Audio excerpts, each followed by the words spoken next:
RTI అంటే right to information. కేవలం 1 hour 22 minutes run time తో ఈటీవీ విల్లో రిలీజ్ అయిన మినీ సినిమాని చూసిన తర్వాత నాకైతే వరలక్ష్మి శరత్ కుమార్ గారు మరియు రాజేంద్ర ప్రసాద్ గారితో వచ్చే starting court scene 2 rupees difference example తో ప్రజలకి ఆర్టీఐ ఇంపార్టెన్స్ తెలియాలి అని చెప్పే ఒక్క సీన్ తప్ప మిగతా సినిమా అంతా scrap and outdated feeling guys. Private schools ఎలా ఎఫెక్ట్ చూపిస్తున్నాయి అనే విషయాన్ని ఎంత అవుట్డేటెడ్ వేలో చెప్పారో అంత అవుట్డేటెడ్ ప్రెజెంటేషన్ తో సిల్లీగా అనిపించే నరేషన్ తో చెప్పారు. చేసిన తప్పేమో స్కూల్ అయితే లాస్ట్ లో పిల్లలతో టైం స్పెండ్ చేయండి, వాళ్ళకి ఏం కావాలో తెలుసుకోండి, అర్థం చేసుకోండి అని సంబంధం లేని తొంగలేసి తెచ్చారు. ఆర్టీఐ 2 అంట వల్లే ప్రతి సినిమాకి సీక్వెల్ ఫ్యాషన్ అయిపోయింది. ఇప్పుడు అసలు ఏం నచ్చలేదండి మూవీ. ఫ్యామిలీతో చూడొచ్చు అంటే విజువల్ గా అడల్ట్ కంటెంట్ లేదు, కానీ మధ్యలో బ్లేమ్ చేయడానికి కొన్ని టర్మ్స్ యూజ్ చేస్తారు, అవి ఇబ్బంది పెట్టచ్చు. బేసిక్ స్టోరీ లైన్ ఏంటంటే 10th క్లాస్ విద్యార్థిని మాయ సూసైడ్ చేసుకోవడంతో స్టార్ట్ అవుతుంది సినిమా. డౌట్ వచ్చి రీఆటాప్సీ చేయమని ఆమె పేరెంట్స్ కోర్ట్ ని అప్రోచ్ అవుతారు. అప్పుడు ఏం జరిగింది, అసలు ఈ మాయ అనే 10th క్లాస్ విద్యార్థిని సూసైడ్ చేసుకోవడానికి గల కారణం ఏంటి అన్నది స్టోరీ. ఈ పాయింట్ విన్న తర్వాత ఏమనిపిస్తుంది మీకు? న్యాయం కోసం కోర్టులో వాదించే కేసుని గెలవడం అని ఎన్ని సినిమాల్లో చూడలేదు ఇది. సరే చూసాం, నరేషన్ ఎలా ఉండాలి, కొత్తదనం లేకపోయినా రొటీన్ అయినా సరే ఎంగేజింగ్ గా ఉండాలి, కానీ అది కూడా లేదు. ఇక రవిశంకర్ గారు అయితే లాస్ట్ లో అరగంట ఉన్నప్పుడు వచ్చి ఆటలో అట్టుపండిలా వెళ్ళిపోతారు. వరలక్ష్మి శరత్ కుమార్ గారి హ్యాండిక్యాప్డ్ గా ఎందుకు పెట్టారో మరి పార్ట్ 2 లో చెప్తారేమో.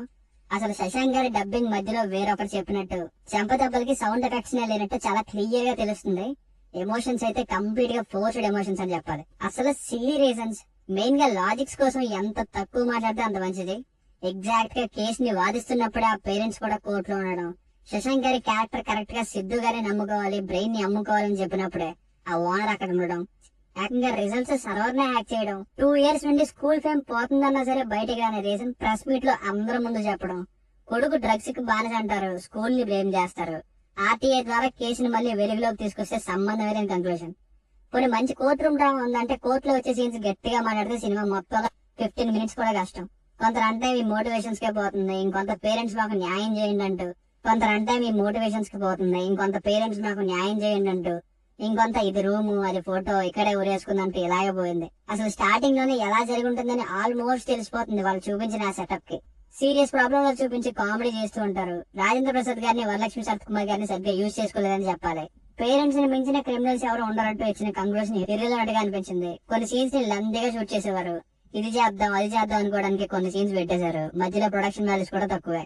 అప్రోచ్ కూడా రొటీన్, ఒక ప్రాబ్లం ఒక సిన్సియర్ లాయర్ సాల్వ్ చేయాలనుకోవడం, serial range background music. So పైగా మూవీ వర్డిక్ట్ ఏంటంటే అస్సలు థ్రిల్లర్స్ ని చూడడం వారు, మెయిన్ గా సీరియల్స్ చూసే వాళ్ళు చూస్తే వాళ్ళకి నచ్చొచ్చేమో. నా వరకు ఇది ఒక అవుట్డేటెడ్ ఫిల్మ్ గైస్. దీనికి రేటింగ్ వచ్చేసి ఇది నా ఒపీనియన్ 2/5. మీకు కనుక నా వర్క్ నచ్చినట్లయితే మరిన్ని రివ్యూస్ కోసం మన ఛానల్ ని సబ్స్క్రైబ్ చేసుకోండి. Thank you.